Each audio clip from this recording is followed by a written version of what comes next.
Ankafaliana indray tompoko lasy tompoko vavy no ionako anao tanaty ny vaoantsary ny televiziona malagasy amin'izao atoandro izao manolotra ny araba tompoko ary ampanajana no anasako anao anaraka izany fampalalam-baovao izany.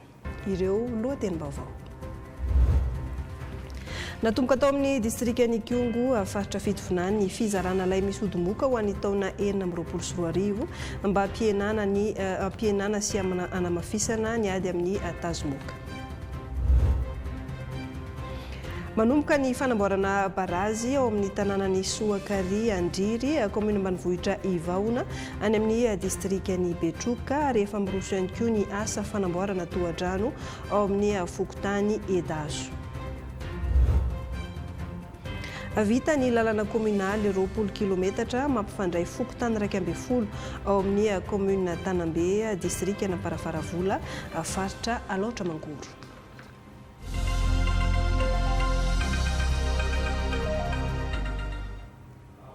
Ireny ny lohatenim-baovao mbola hoarahanao ihany Cyprien ireny vaovao ireny rehefa avy ao tanatin'ny fampalalam-baovao fa hiazo ny farafangana vetivety aloha isika hanomboantsika ny vaovao an-tsary nitsidika ny akany semafa farafangana ny filohan'ny fanavaozana ny Repoblika ny Madagasikara mivady nandritra ny fandalovany tany farafangana ka nanolotra fanampiana ho an'ireo zazabeazina manana toe-tena varira sy ireo manana fahasembanana noho ny olana sedrain'ny sekoly amin'ny tsy fampintohana sy ny tsy fampiny fotodrafitrasa dia nanome toky fanampy ny akany ny fanjakana mba ahafahana manabeatrany ireo ankizy any antoerana. Angèle Razavy-Baomosary Tahina Flavien.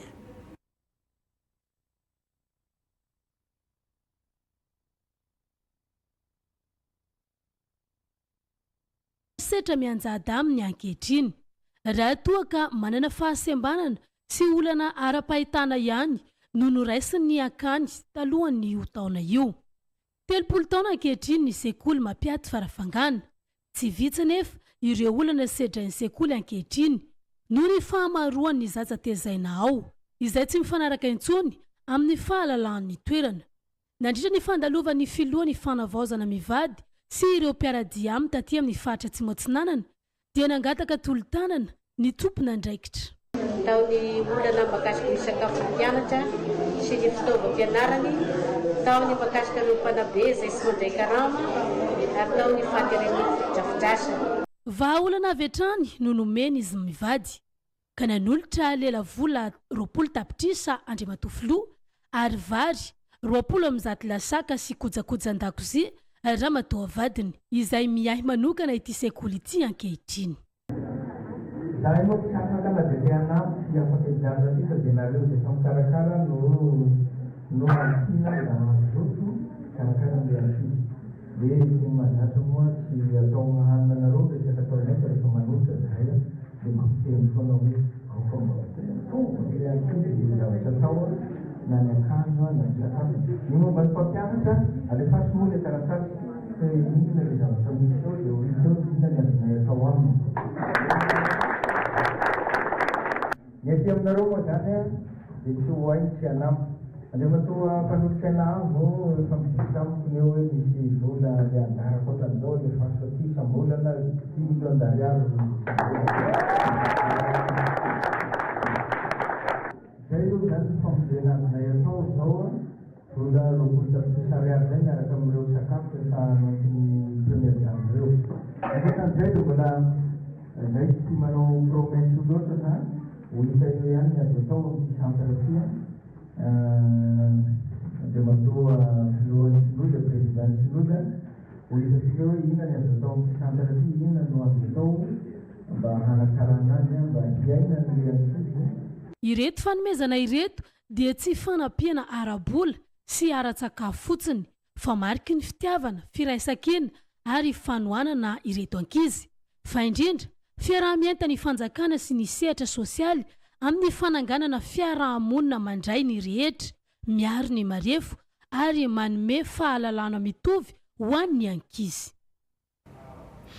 Any amin'ny distrika ny Kongo kosa indray dia manatanteraka fitsidihana tany amin'ny distrika ny Kongo ny mpanolotsaina avo ny fanavaozana ny kolonel Andriamiarisoa Gervais ny alakamisy 20 aogositra 2024 nandritra izany fandalovana tany an-toerana izany no nanambarany fa aorian'ny fahavitan'ny RNMBis dia atomboka ny fanamboaran-dalana any amin'ny distrika ny Kongo izay isany mahatara ny fampandrosoana ny an-toerana io faratsy ny lalana io. Dozite malala Serafin Andriamanjaka. Ny distrika Ratsilalana ato anatin'ny faritra fitovinany Kongo izay mampiferinay na mpampiasa azy ary sakana amin'ny fampandrosoana amin'izao fitsidihana amin'ny fomba ofisialy natao ny mpanolotsaina avy ny fanavaozana kolonely Andriamiarisoa Gervais eto Kongo izao no nanambarany fa ho amboarina ny lalana mampitohy ny Kongo sy distrika roa Manakara sy Vohibeno aorian'ny fahavitany RNBis. Amafisy koa na mangataka ireo na tsy mangataka efa fantako na raha ataoko ny Kongo. Raha vao vita io afindrasika ty koa io miaramila io agnano asika ty.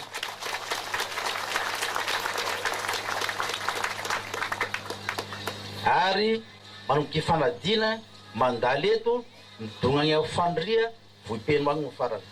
Ka eto zany dia tiagna mafy mitodika aminareo ray aman-dreny ara-drazana.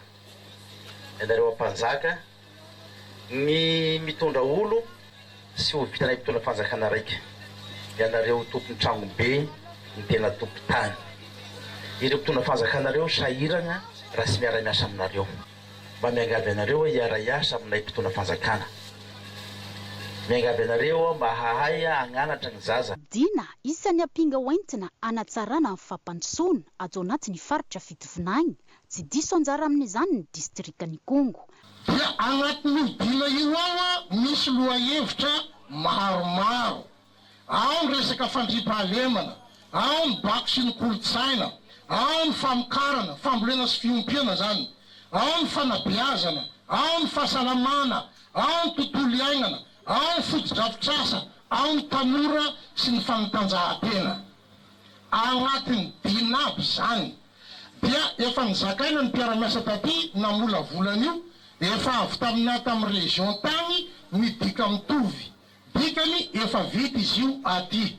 Dia zay zany no anaovako antso.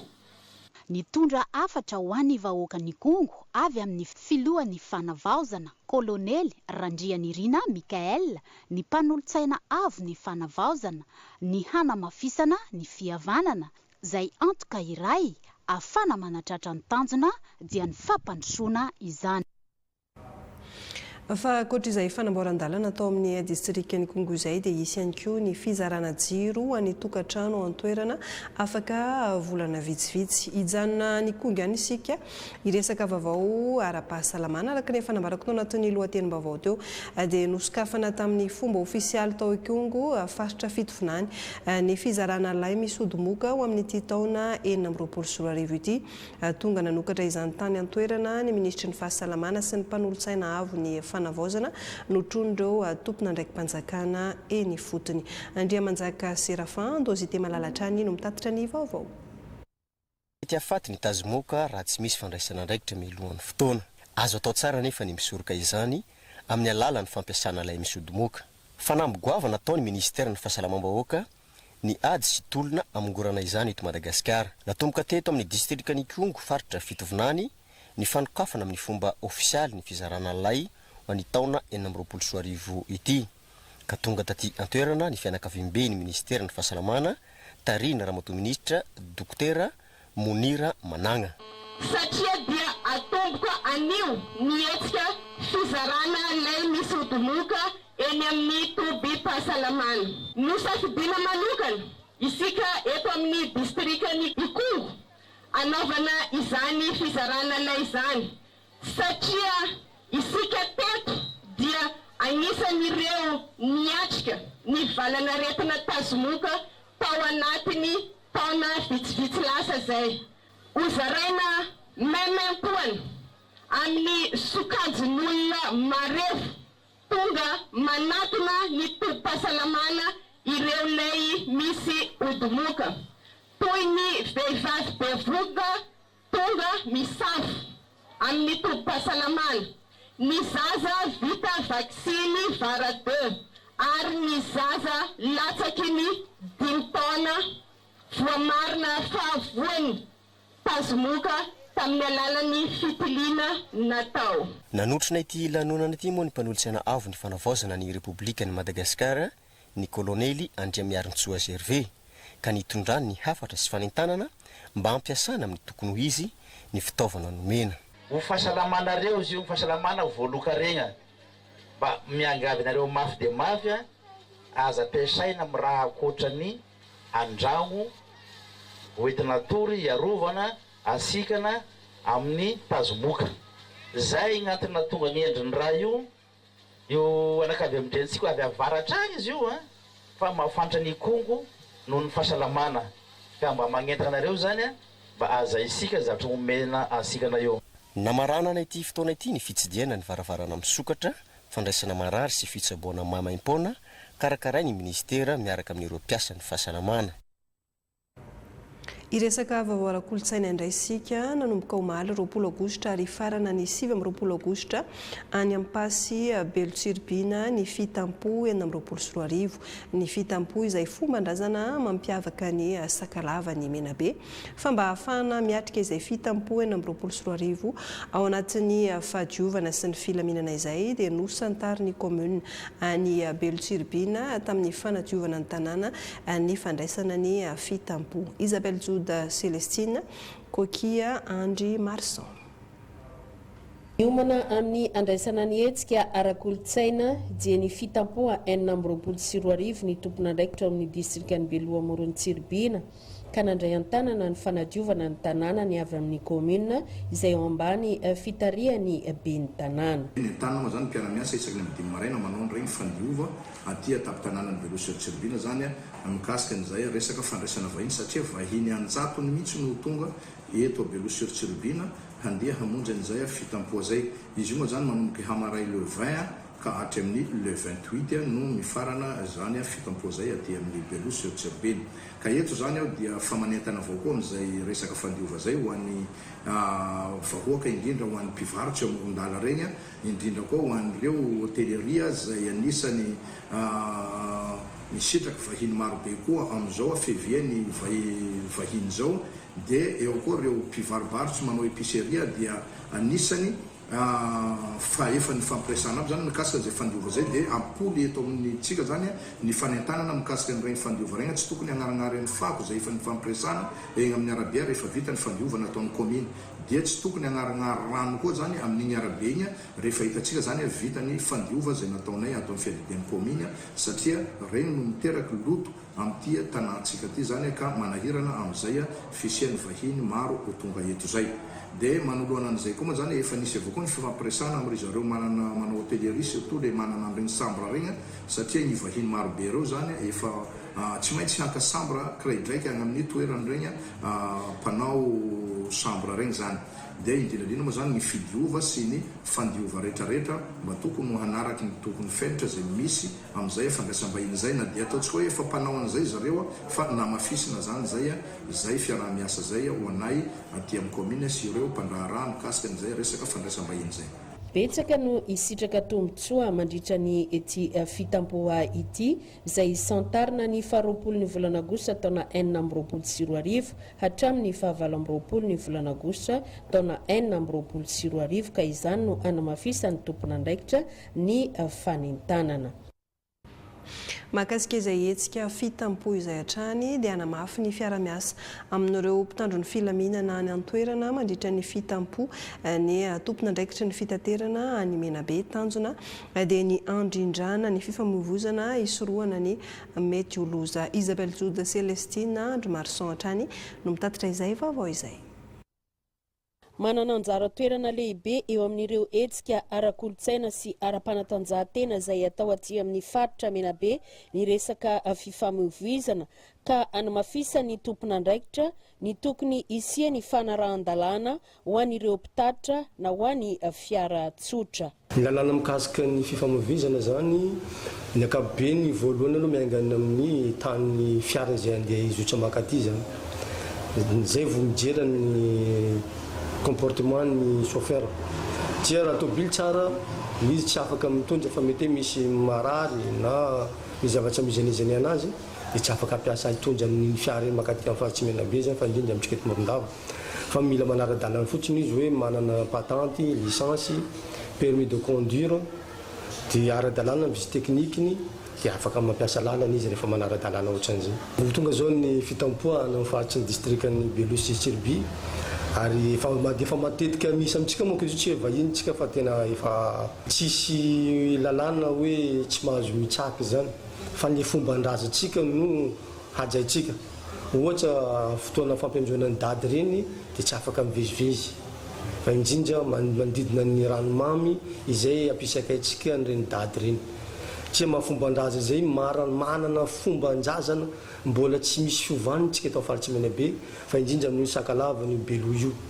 Noho zany ny lalàna dia manaja ny fomban-tany, manaja ny fepetra izay aroso ny fitovam-pandrakana izay misy atao toerana. Ohatra tonga le fampianjoana ny dady dia mijano aby ny transfert na ao anatin'ny rano na aty an-tanety fa vita zay zavatra zay efa afaka miteny na mpanjaka hoe afaka mitsaky dia afaka mitsaky amin'izay zany tsika izay amonjy an'izay zavatra zay.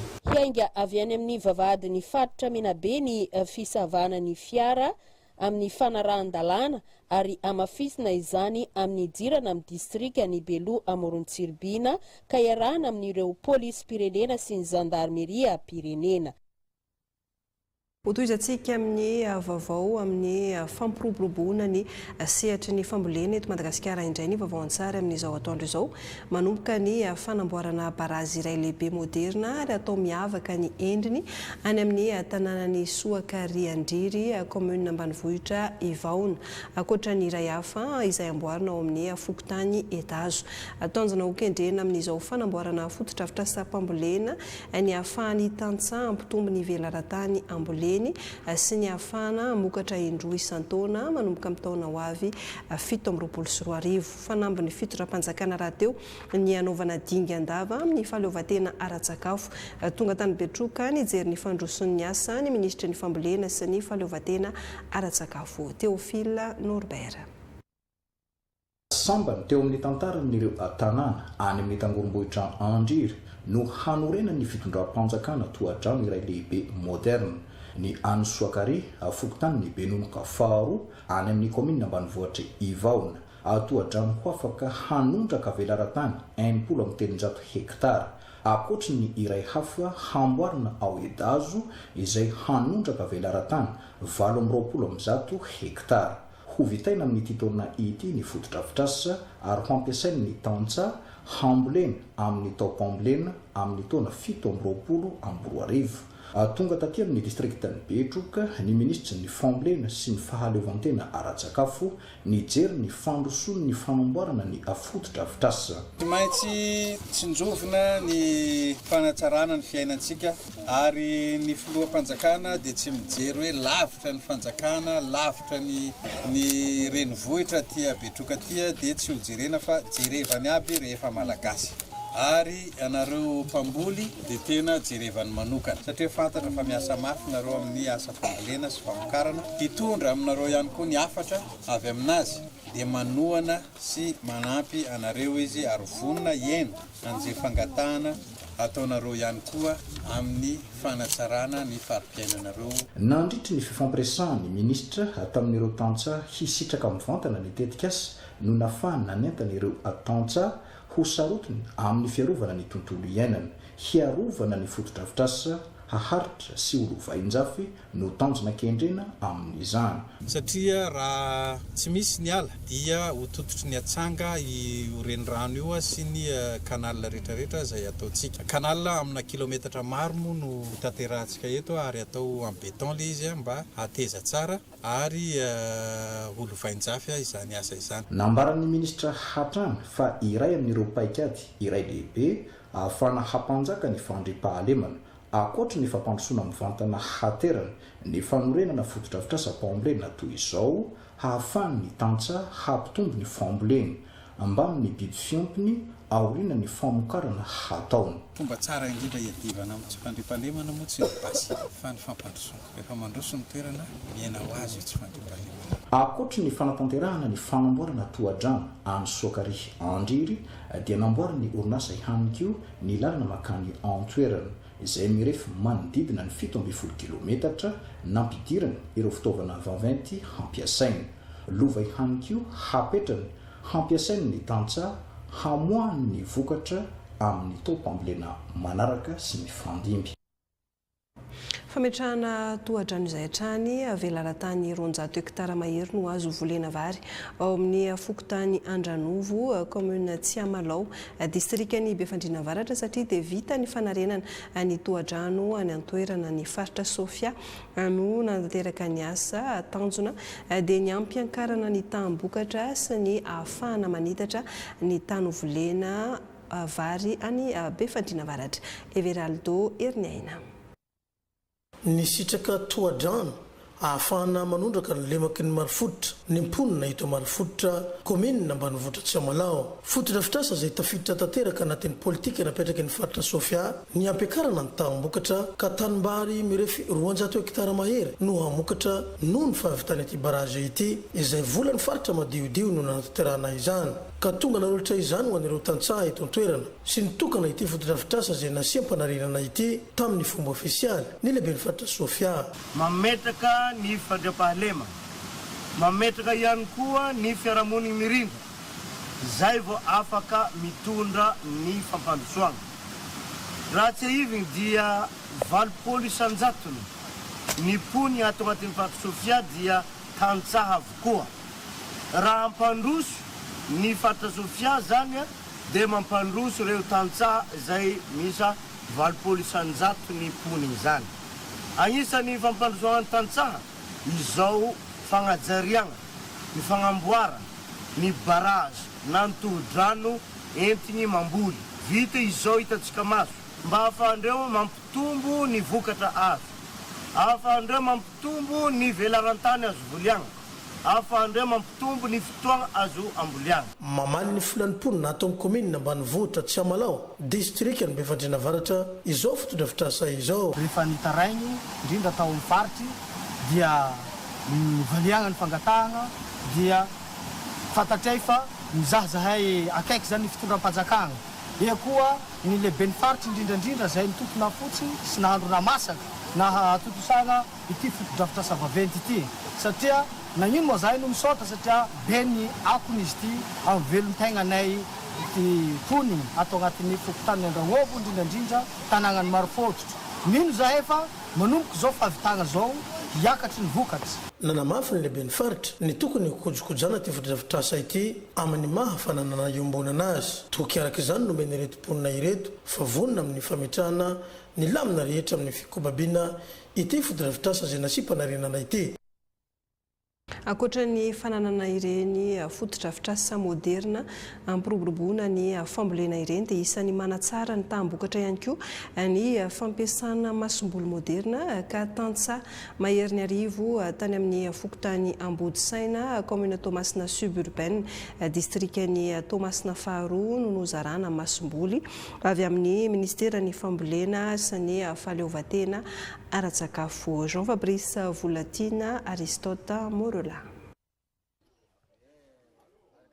Nozarana masom-boly vary roa kilao, katsaka, tsaramaso, kabaro 1 kilao avy, ny ampizezika NPK 20 kilao, sigony na kitapo 40 avy amin'ny fitonam-panjakana amin'ny alalan'ny ministera ny fambolena sy fahaleovan-tena ara-tsakafo sy ny programa repère ao amin'ny FNC na Fonds National de Contingence sampan-service iray ao amin'ny BNZRC zay vatsiny ny banky iraisam-pirenena vola ireo tantsaha mahery ny arivo tokatrano ato amin'ny fokontany Ambodisaina, commune Toamasina suburbaine, distrikany Toamasina faharoa mba hoentin'izy ireo miarina taoriny faravana nateraky ny rivodoza gezany iny.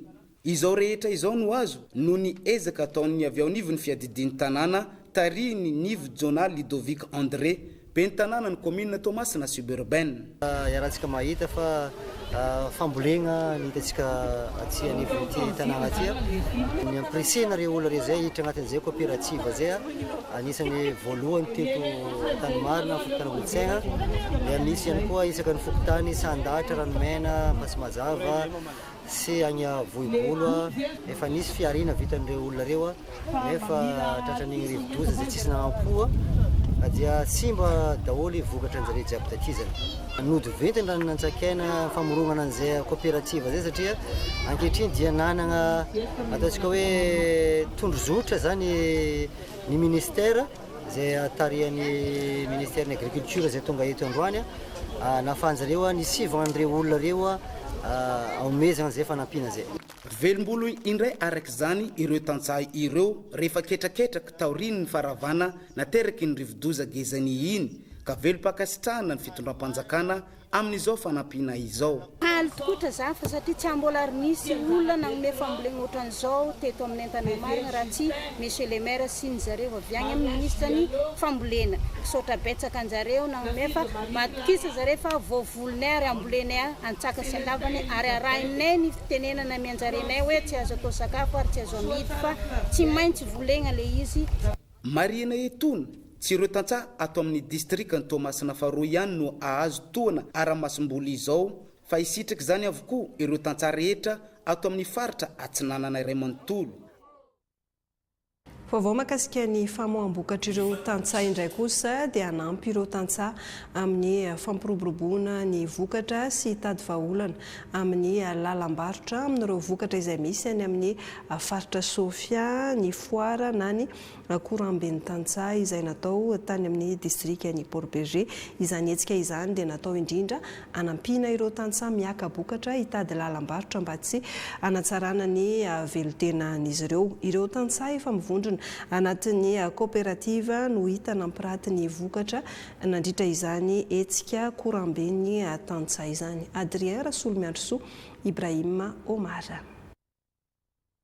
Valopolo isanjaton'ny malagasy dia tantsaha mivelogna amin'ny fambolena, fiompina ary ny jono avokoa ho fagnatsaragna ny seham-pamokarana sy ny tantsoroka amin'ny fitadiavagna lalam-barotra amin'ny vokatra ireo tantsaha dia natao ny Foraben'ny tantsaha na Koramben'ny tantsaha régional ato amin'ny faritra Sofia izay notanterahina teto amin'ny district ny Borginy tranoheva maromaro izay nampisongadinan'ireo tantsaha ny vokatra misy ety amin'ny faritra no naranty nandritra izany. Ratsika malala fa valopotsingatony vahoaka dia tantsaha avokoa agnatin'ny Port-Berger zany dia mahafeno an'izay critère zay. Faharoa district ny Port-Berger dia nisany be na hoe songotra na hoe regny voamay isan-karazany regny blankaizy, ny voanjo, ny tsakotsako, ny lojy anisany managna lemaka managna volarantany geda ihany koa aty amin'ny faritra Port-Berger ao zay efa voatrandraka ao indrindrandrindra zay mbola tsy voatrandraka raha voaty Port-Berger to zany no voatosika amin'izay resaka teknika fambolena amin'izay fagnampiana tosika amin'ny fagnomezana ireo fitaovana sy fagnamboarana fotodrafitrasa dia moramora kokoa zany azahoantsika hoe atongavana amin'izany hoe fahaleovantegna ara-tsakafo. Entina hikarabaholagna amin'ny lalan'ny fienonany olagna ireo tantsaha ity Koramben'ny tantsaha ity. Eto Port-Berger no santaragna azy nanokafagna azy iresaka miaraka amin'ny tantsaha, ny tantsaha, ny mpividy entagna, ny mpampindram-bola, ny mpanosika amin'ny resaka tekniky, ny mpanosika amin'ny resaka fitaovagna, ireo zany no navory na trato amin'izao Koramben'ny tantsaha. Zay ny atao hoe Korambe, mikoragna, mifandiniky ny mahatsara ny velon-tegna ny tantsaha. Ary amin'izany dia misy fehin-kevitra atao raketika agnatin'ny boky zany. Ino aby ny olana amin'ireo tantsaha reo tsy afahanjareo magnatsara ny velon-tegna. Dia aiza ny vahaolagna tokony hitadiavagna amin'izany. Ireo olagna reo dia mazava be tsy maintsy misy tompony andraikitry spesialy na manokana hamahan'ireo olagna reo. Mandritra ny 3 andro no hanaovagna izao Koramben'ny tantsaha izao. Aorinan'izay dia hisy lohahevitra 3 zay isongadina dia fitadiavagna paikady hafahan'ireo tantsaha mamokatra misimisy kokoa sy ny fitadiavagna lalam-barotra izay hampisongadinana ny vokatra izay vokariny ireo tantsaha eny an-tsena. ary ny fitadiavana ny hoaviny ireo tantsaha rehefa tonga ny retraite. Favaon'ny fiompiana kosa indray zanakako 502 isa no nozaraina ho an'ireo fikambanam-behivavy mandroso 770 any amin'ny distrika ny Ambatofinandrana izay avy amin'ny ministerany fiompiana. Tonga nanolotra izany tany an-toerana ny solombavam-bahoaka sy ny taleparitra ny fiompiana Amoronmany. Nisy ihany koa ny fizarana fitaovam-pamokarana sy kojakojan-dakozia ary milina fanjairana ho an'ny fikambanana Jean de Dieu Ratsimivily. Nozarana zanakako 503 isa ireo fikambanam-behivavy mandroso 770 ato amin'ny commune Ambonivohitra Ambatofinandrana izay avy amin'ny ministerany fiompiana ka tonga nanolotra izany taty an-toerana ny solombavam-bahoaka Razafindrapahary Richard sy ny taleparitry ny fiompiana ato Amoronmany. Fikarakarana azy dia tsarasarana isaky ny mpitsambana io kompazana io dia masina dia apetraka amin'ny toerana ray dia misy mpanjaitra reny dia tonga ao manjaitra izay manana kanjo izay ento tena manofa ny tenana kokoa zahoana fitaovana azona izao satria fiompiana ny tena ao anatin'ny asanay dia dindrakoa ny fambolena. Maro ny fikambanam-behivavy fa ireo zany nandefa an'ilay fangatahana hoe mila zanaka koa dia misy mila angady misy mila masinina kodra dia misy mila vilany fanendasana saba io moa zany nisy fiaraha-miasa tamin'ny ministera mponina tamin'ireo masinina kodra sy vilany sy resaka fitaovana hoentin'ny vehivavy ireo ary mbola hisy suivi teknika indray ho ataon'zareo zany hoe hampanao formation izy andreo mpikambana vehivavy ireo akoatran'ireo zanakako ireo zany dia amin'ny herinandro ambony eo dia misy fizarana zanaka ganagana ary misy zanaka kisoa zato zany hoe tena omena tosika zany zareo mba hahafahany manao an'ilay fiariana malaky mampidi-bola eo anivony tokantrano. Fa telo fikambanana miantoka an'ilay tany fa ny anjaran'ny solombavam-bahoaka sy ny ministera izay fiaraha-miasa aminay dia hanome ny masomboly sy ny hoentomanana dia hoentiny hanatsarana ny rafi-pikambanana zany zay. 7 mahery ireo mpikambana ao amin'ny fikambanam-behivavy mandroso ato amin'ny distrika Ambatofinandrana izay samy nahazo fitaovam-pianarana amin'ny taom-pianarana 9 sy 7 ity mba hanamaivana ny fahasahiranan'ireo ray aman-dreny amin'ny fampidirana an-tsekoly ny zanak'izy ireo. Favaon'ny fampandrosoana eny fotony ny farana ny 7 aogositra teo ny fanamboaran-dalana komunaly ao amin'ny commune Ambanivohitra Tanambe, fanamboaran-dalana izay niarahana tamin'ny faritra Alaotra Mangoro. Nahatratra 20 kilometatra ny lalana vita ka voakasika izany fanamboaran-dalana izany avokoa ny fokotany 20 anatin'ny commune Tanambe distrika Namparavaravola. Eli Randriana Artso. Ireo lalana kominaly no kasaina ho amboarina teto amin'ny commune Ambanivohitra Tanambe. Raha tsy aivina dia ny 24 ny volana Jolay no nanombohan'ny asa ary nahatratra 20 kilometatra ny fitambarany lalana vita. Izao lalana vita izao dia mahaolan'ny vahoaka amin'ny famoaham-bokatra indrindra amin'ny taom-piasana ho avy izao. Nidina hijery sy nanara-maso ireo lalana vita ireo solotena ny avanivo ny faritra Alaotra Mangoro mba hijery ny vokatra azo tamin'ny asa fanarenana. Farana ny fanamboaran-dalana izay niara-miasa tamin'ny faritra Alaotra Mangoro izay navitana atao hoe manodidina ny eo amin'ny 20 kilometatra eo. Tena voalohany angamba aloha dia ny fisaorany Andriamatoa lehibe ny faritra miaraka amin'ny ekipany sy ireo fitaovana izay nomeny commune nafana ny karakara ny lalana famoaham-bokatra manodidina ny tanàna Tanambe sy ireo fokotany 20 izay atao hoe manana fijaliana amin'izany fitateram-bokatra izany.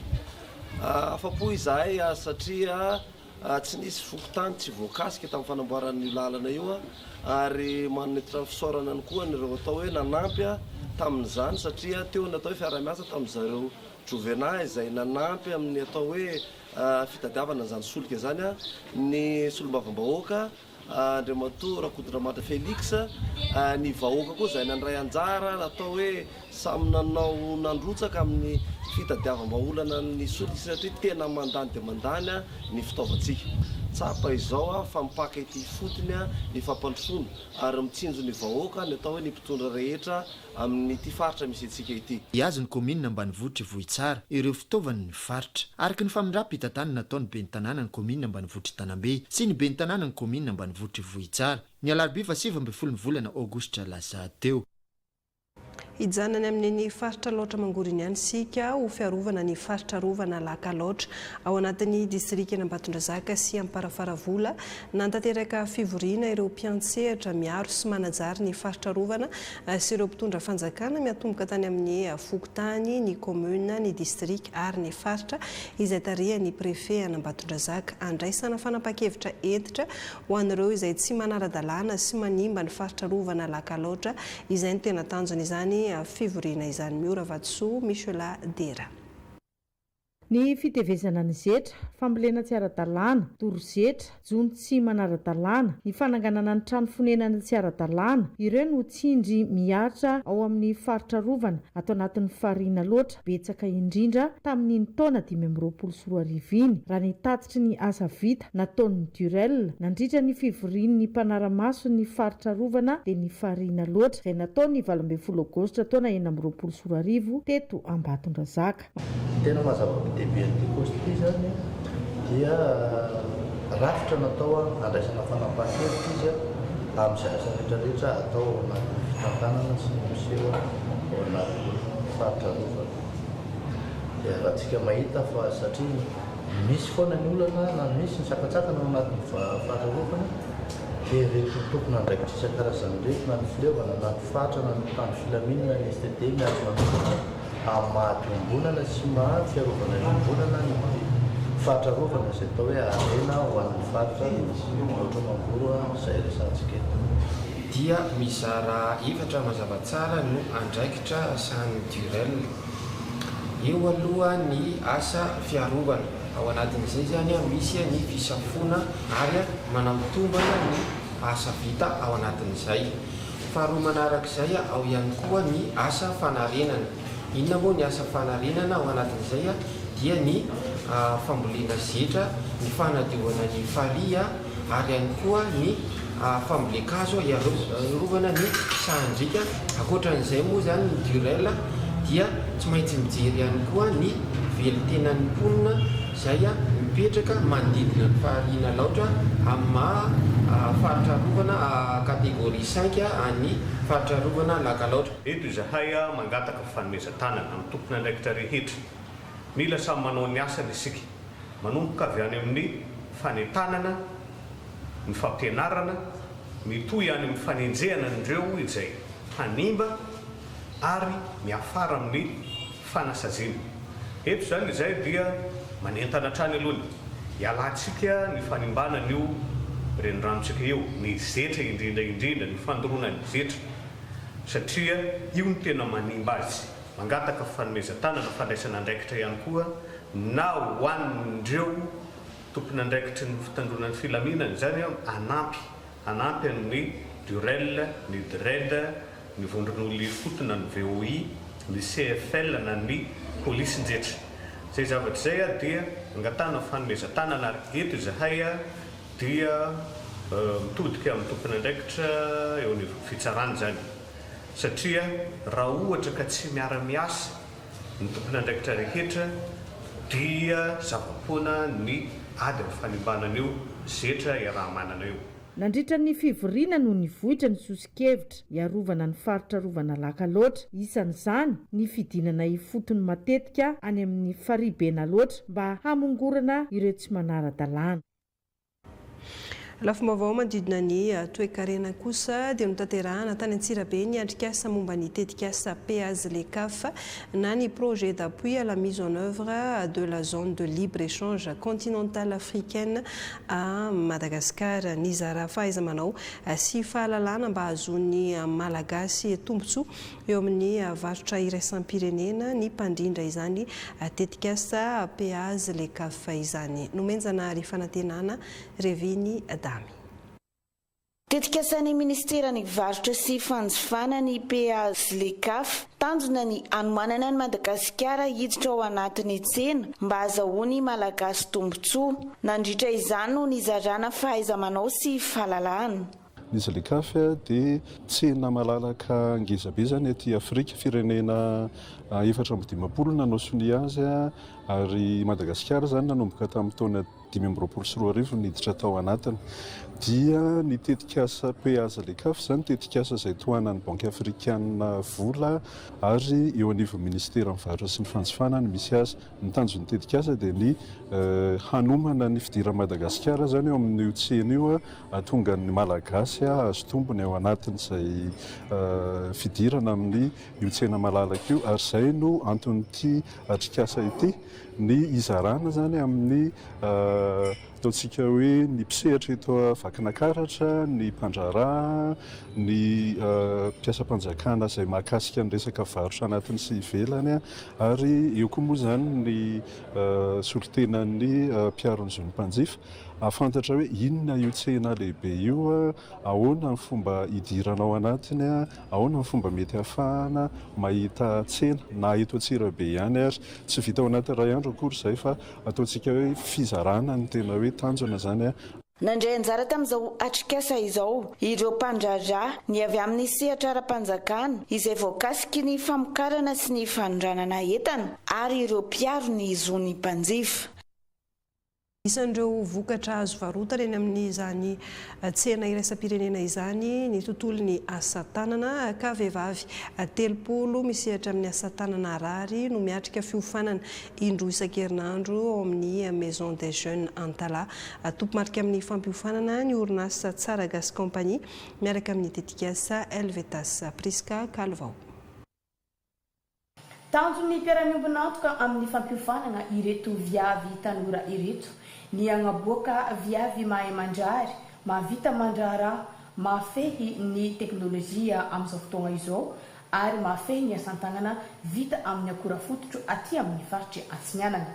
Nosafidigny manokana ireo viavy 20 ka hatramin'ny 13 taona efa misehatra amin'ny rary atao anatin'ny district Antala na maizana fiofanana. Au début les critères nitadiavinay voalohany izy tanora viavy efa niala fianaragna no sady efa nagnano zegny asa rary zegny fô mbola tsy maty any fô nagnano fotsiny zegny izy critère ny voalohany. Ama tanora izy zegny tanora manomboka amin'ny 20 taona ka hatramin'ny 13 taona. Tegna hoe insertion professionnelle. Io le production le rary agnatin'izegny misy tanty, misy saka, misy modèle maromaro. Dia tsy vitan'izay fotsiny volaniko hoe insertion professionnelle izy ampianarigny mandraharaha zegny reo viavy aby. Mba ho tegna hoe fampivoarana ny faritra misy atsika tsy voatery lavany fotsiny fô miditra misehatra ny maty any zegny atsika resaka asan-tagnana mety ho force ny économie-ntsika amin'ny amary afaka mare zegny reo viavy. Le orinasa Tsaragas Compagnie zegny orinasa kely izay miantsehatra amin'ny fampiroboroboana ny sehatra ny asan-tagnana avy aty amin'ny faritra mba ho tasehatra au niveau national na au niveau international izay mandray anjara amin'ny fiarovana tontolo iainana amin'ny alalan'ny reboisement ndraiky protection na matière première eo amin'ny sehatra ny asan-tagnana. Agnatin'izegny rafia, penja, satraka sy ny tariny. Andritra ny 3 volana ny ampiofanana azy ireo ary mbola misy koa ny fagnaraha-maso sy ny fandraisana an-tagnana ataon'ny Tsaragas Compagnie miaraka amin'ny Helvetas amin'ny famoahana ny vokatra vitan'izy ireo eo amin'ny sehatra iraisam-pirenena sy eto amin'ny firenena. Lafombaovao hafa ny hain'ny fitarainan'ireo mpiasa atao amin'ny orinasa Jirama 206 Loharindava sy Andekaleka ny filohan'ny filoha-lefitry ny anteny mera-pirenena any amin'ny faritany Tomasina nandritra ny fitsidiany tany an-toerana. Hita ihany koa fa efa antitra ny ankamaroan'ireo fitaovana ka mitaky fikojakojana ara-potoana mba tsy hiteraka fahasimbana-goavana. Emile Josela.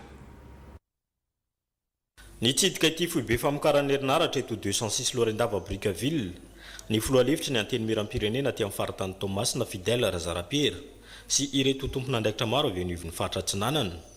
Amin'ny atoandro dia alternateur na milina mpamokatra herinaratra lehibe 3 manana tanjaka 2.30 mégawatt avy no mihodina ka mba ho fitsitsina rano mampihodina ireto milina ireto dia amin'ny takariva voalefa ny alternateur faha-efatra manana tanjaka 4.30 mégawatt. Mizara roa ny foibe fanambarana ny herinaratra. Ny milina lehibe roa voalohany dia ity fitaovana 4 ity no hanaovana ny couplage. Ny milina roa hafa kosa efa numerika ny fanambarana ny herinaratra. Ao Andekaleka no misy ny tohadrano ary taritina amin'ny fantsona 4.0 km maketo 206 Loharindava. Misy edaolana nefa ity orinasa mpanjakana ity amin'izao fotoana izao.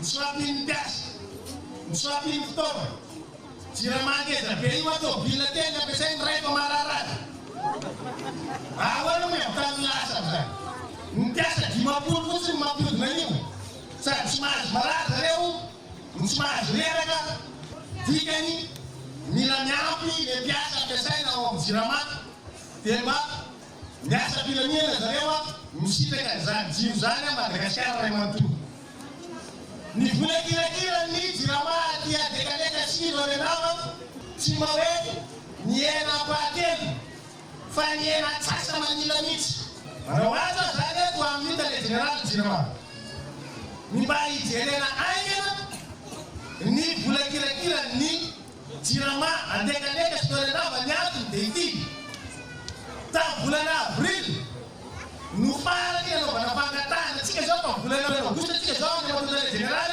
mba jerena kafa marany le tanàna manana transport zahay aty alorenava fa efa avy nyretana izy dia mbola iny efa ny ampiasainao tam'izao ndresaka tamin'nisy ny ampofo tamin'ny ala dia hoe efa misy 32 VR saiko zao misy tonga tisiny tsy misy mitovy angatahana zany mba hatongavana zany ame matombonaovana voaza republika Madagasikara aingana satria rasana aty mivavaka amin'ny claque transport io babay Brazil nitondra ny etaetany ihany koa ny solombavam-bahoaka ny Brigaville amin'ny jiro tongaya atsirabe nefa zaho Brigaville akasy tsisy jiro amin'ny matoa voalohany zananao dia vankominy eo le matoa voalohany fa tsisy mampaderana eterana public dia matsy malahino eo amin'izany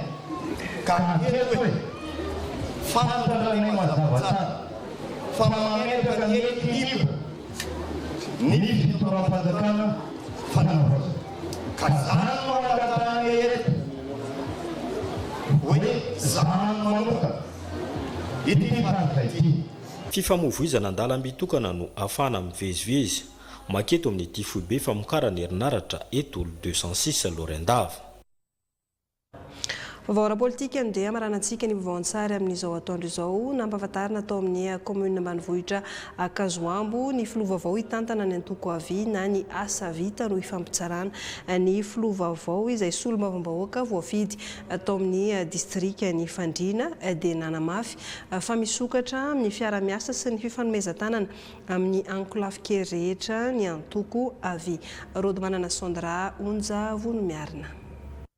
Isan'ireo antoko mijoro sy velona eto amin'ny tanin'ny Republikan'i Madagasikara ny antoko asa vita amin'ny fampitsarana na ny avy izay naoriny Norbert Lala-Ratsirahonana ary manaraka ny rafitra demokratika eto amin'ny tany sy ny firenena amin'ny fametraham-pahefana amin'ny ara-dalàna. Taorian'ny fametraham-pialan'ny filohan'ny antoko izay sady mpamorona ihany koa dia ny profesora Andriamiary Volamena Zavamanitra solombavam-bahoakan'i Madagasikara voafidy tao amin'ny distriktan'ny Fandrina no lany ho filohan'ny antoko rehefa nahafen'ny fepetranapetraka ho amin'izany izay nanamafy fa manana ny foto-kevitra hijoroana sy ny vina izay mifamatotra amin'ny fampandrosoanan'i Madagasikara ny antoko. Tsy moramora satria andraikitra ataontsika hoe national zany. Anisan'ny foto-kevitra hijoroan'ny avy dia voalohany indrindra dia hoe fikatsahana mandrakariva fametrahana an'izany tany-tandalàna sy tany demokratika zany eto Madagasikara. Ny arahana niarany asa tamina filoham-pirenena teo aloha zany hatramin'izay ary izay no mahatonga ny hoe président Ratsirahonana dia nametraka ary tena nitolona mafy mihitsy nametraka ny filoham-pirenena reo fa rehefa manomboka tsy manaja n'izay tany-tandalàna sy tany demokratika izay intsony le olona napetrany dia miala izy satria izay le fanjakana tsara tantana sy famefanajana ny demokrasia zany. Maro ihany koa ny fanohanana an'ireo ataontsika hoe mpanjara malagasy satria izay anisan'ny vino anatin'ny avy dia ny fanomezana lanjany manokana ny mpanjara malagasy sy ny mpiasa eto Madagasikara. Ny antoko politika dia hitondra ny heviny amin'ny fampandrosoana ny tany sy ny firenena.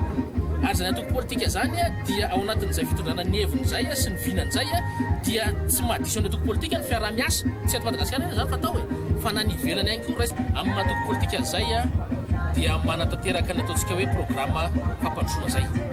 Ny programma fampandrosoana io nanana ny avy tamin'ny fotoanandro fa io dia raha ny tokony izy isaky ny folo taona eo tokony miova na ihany koa ampifandrifina amin'ny zava-misy dia ny ataontsika vina fampandrosoana ny avy izay ho apetraka atsoatsy zany izay ho ampahafantarina vahoaka malagasy dia ny rakevitra mitondra ny lohateny hoe Madagasikara miorina amin'ny harem-pirenena. Notsofina rano teto amin'ny commune ambanivohitra Kazoambo tany avy indreniny ny filohan'ny antoko asa vitany fampitsarana notron'ireo mpikambana ao amin'ny avy ny fanindry andalana tamin'ny lanonana nataon'ny fikambanany teraka zanabola zazafotsy ambatomena loham-bositra ary nanolotra omby ho fanatanterahana izany ny solombavambahoaka voavidy tao amin'ny distrika ny Fandriana ny profesora Andriamiary Volamena Zavamanitra. Dia ireny ny vaovao afaka natolotra tamin'ity androany ity mankasitraka ireo namana teknisiana sy ireo namana mpono gazety ny arany salata amin'ny fanatotosana fa indrindra mankasitraka anao tany atokantrano-tany nanaraka hatrany ny vaovao an-tsary atao anatin'izay 10 minitra ny arantsika teto tao anatin'ity tamin'ity atoandro ity mametraka ny veloma ho amin'ny raha-pitso indray ny tenako tompoko lasy tompoko vavy veloma tompoko.